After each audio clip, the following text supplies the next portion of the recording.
This is a Will Smith role. You're gonna believe me by the time I'm done. This is a Will Smith role. He just didn't get a chance to play it. Did that clickbait opening get your attention? Well, good, because the type of problem solver that Carol Sturka is in Pluribus reminds me an awful lot of my favorite problem solver in all of post-apocalyptic fiction. Another grieving character who is simultaneously isolated and surrounded with nothing but his methodology and his love of alcohol. Of course, I'm talking about Robert Neville from Richard Matheson's original I Am Legend novel. And I say this is a Will Smith role he never got to play because the Robert Neville we meet in the movie is very different from the Robert Neville portrayed in the book. Because much like Carol Sturka, the Robert Neville in the book I Am Legend is not a doctor, is not a medical professional, unlike in the movie. And also like Carol Sturka, Robert Neville is paranoid and agitated and intent on doing research. Like Carol Sturka, he takes extensive notes on the supernatural horde that have taken over the world. And the following is going to get into spoilers for Pluribus, but just like the Plurbs,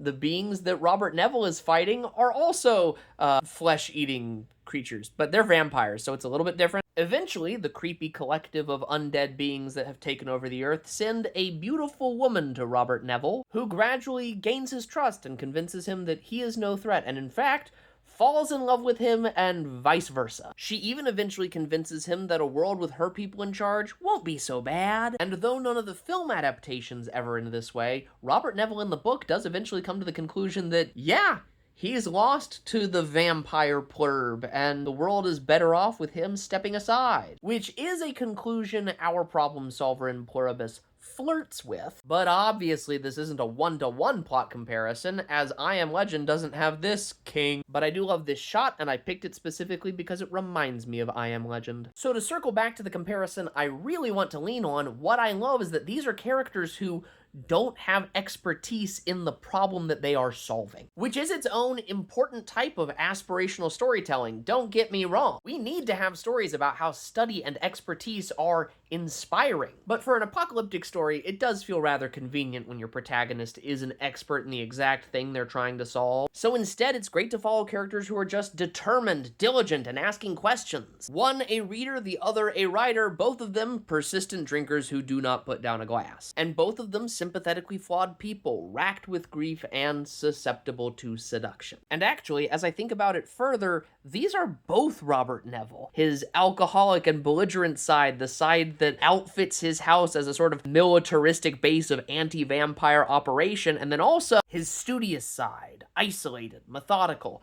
combing carefully over textbooks in the library. If only we weren't gonna wait 10 more years for the next season of this show.